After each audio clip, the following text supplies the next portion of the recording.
As jy vanoggend moet raai, watter Bybelfiguur het die volgende woorde gesê? Dit is nou genoeg, Here. Neem my lewe, want ek is niks beter as my voorvaders nie. Het jy dalk al so gevoel?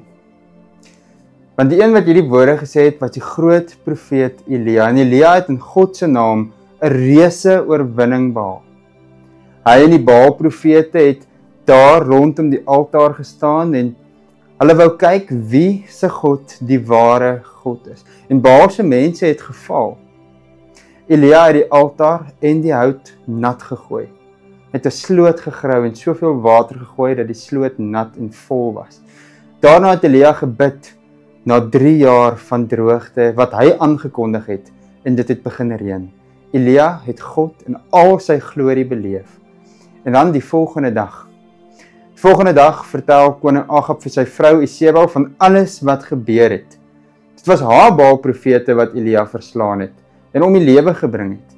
En dan stuur sy 'n boodskapper om Elia te gaan dreig met sy lewe. Hy sal dood wees teen hierdie tyd môre. Maar die ironie van hierdie verhaal is, na alles wat Elia beleef het, was Elia gewoon die spraakbuis van God. Hy het God in al God se glorie beleef, nie net in droogte wat hy aangekondig en dit het gebeur nie, maar in die reën wat deur sy gebed gekom en gegaan het. Hy het ook God se glorie in die 500 Baal-profete beleef. Elia het gesien hoe hierdie mense vir ure om die altaar dans.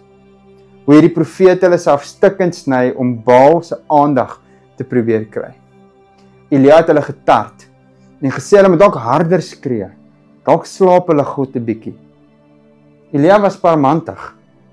Hy het sy altaar vol water gemaak, die hout deurdrenk en selfs 'n sloot vir die water rondom die altaar gegrou. Daarna het hy gebid en vuur uit die hemel het neergedaal en die altaar en alles daarop verskroei.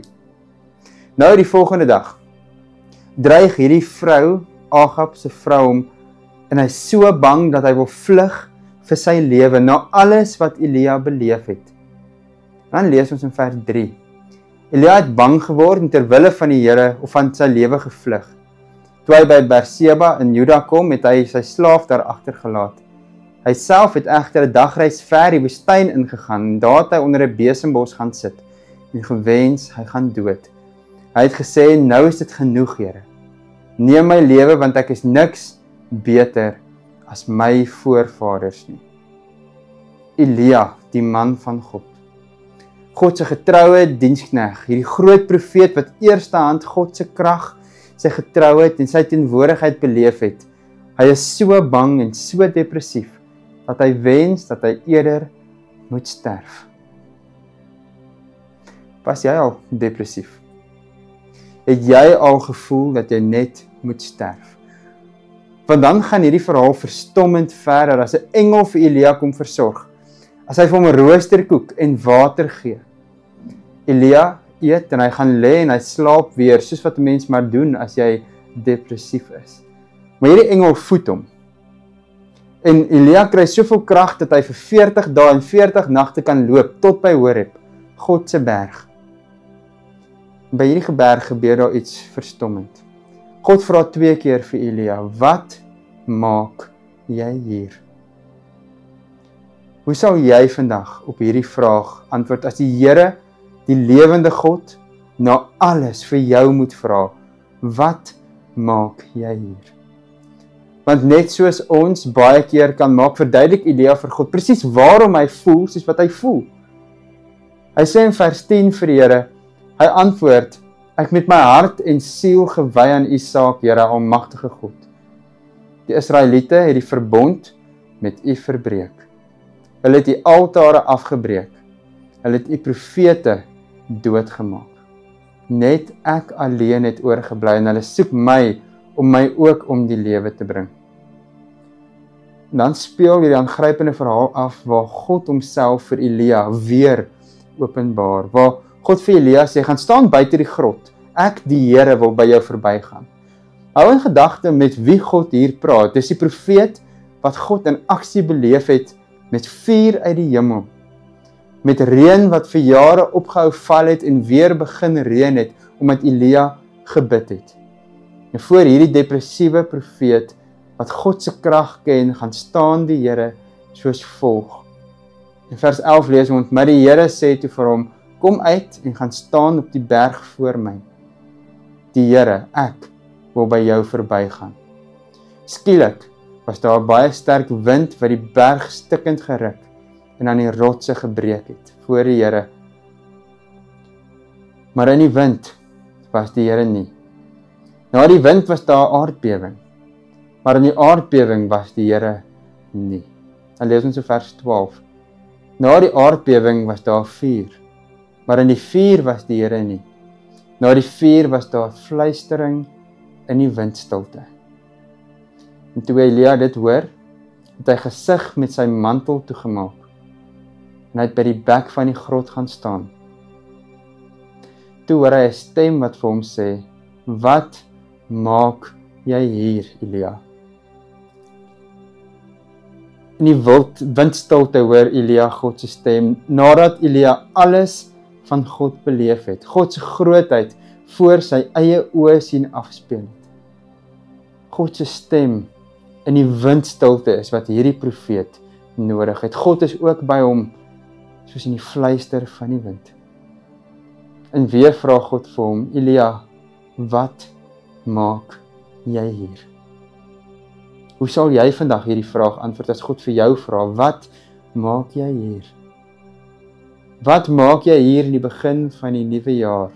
Want ek en jy kan ook altyd verskonings uitdink oor hoe die wêreld verval en oor hoe dit in ons skole en ons gemeenskappe gaan, oor hoe ons finansies lyk, oor hoe swaar dit in die kerk gaan en oor die uitdagings wat dit bring. Ek en jy beleef God elke liewe dag en tog kan ek en jy steeds goeie verskonings hê.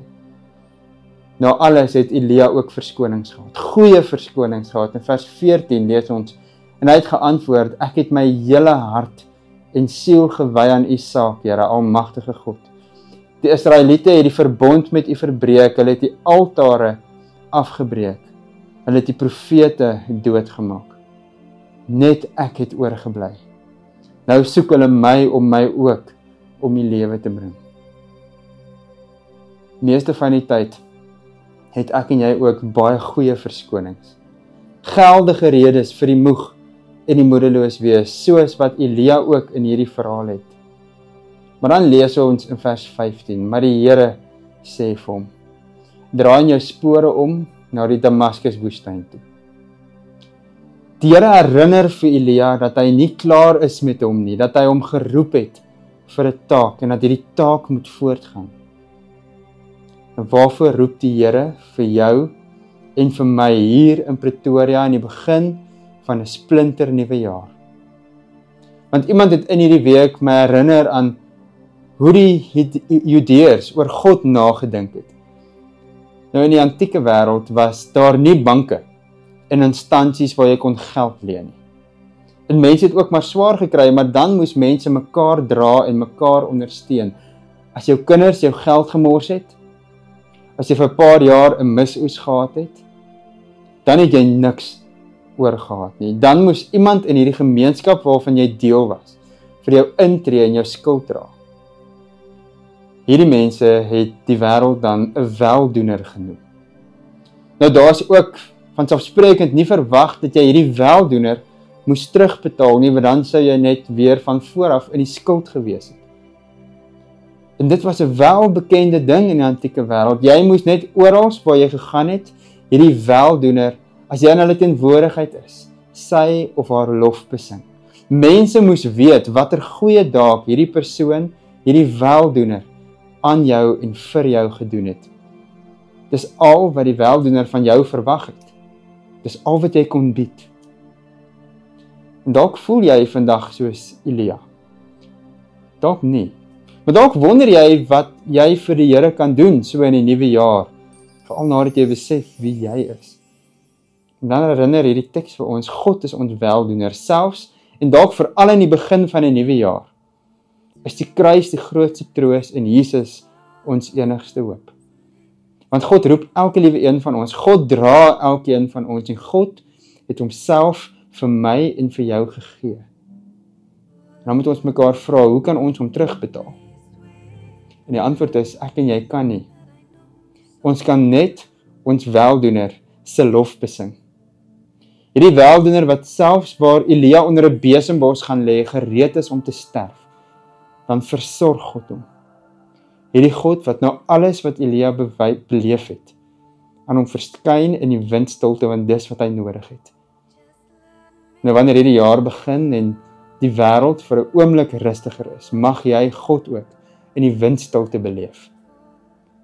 Mag jy vandag God se vraag kan antwoord. Wat maak jy hier? Mag jy soos Elia aanhou om God se roeping in jou lewe uit te leef, al gaan dit ook hoe moeilik. Mag jy vandag die teenwoordigheid en die liefde van God beleef, daar waar jy is, maar ook waar ook al jy in die nuwe jaar ingaan. Vrede vir jou, kom ons bid saam.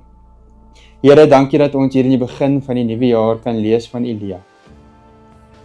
Here, lees van Elia wat U in al U glorie beleef het. Gesien het hoe hy die spot dryf met 500 Baal-profete en U antwoord hom met vuur uit die hemel. Here, Elia wat bid en daar's droogte vir jare en dan bid hy weer en dit reën. Here, Elia wat U teenwoordigheid op sy vel voel soos die reendruppels wat daar buite val. Dieselfde Elia as 'n vrou sy lewe dreig, gaan lê onder 'n besembos en wens hy kan sterf. Here, dit is hoe ek ook is. Here, dankie dat ek in hierdie nuwe jaar vir U genade kan kom dankie sê. Here, want U versorg vir Elia. U gee vir hom kos, U gee vir hom iets om te drink. Maar meer as dit, Here, U sê vir hom gaan staan buite daai berg. Elia, kyk hoe hierdie groot goed verbygaan. Wees stil en weet, ek is die Here. Here, mag ek in hierdie jaar, mag ek U beleef in die windstilte, mag ek nie vir een oomblik twyfel van U teenwoordigheid nie, mag ons, hier in die ooste van Pretoria, U teenwoordigheid, en U genade, en U liefde met mekaar deel. Here, dankie vir die liefde, dankie vir U vrede. Here, laat my vandag antwoord, wat maak jy hier? Here, ek is hier om U lof te besing. Mag ek dit met my lewe doen. Amen.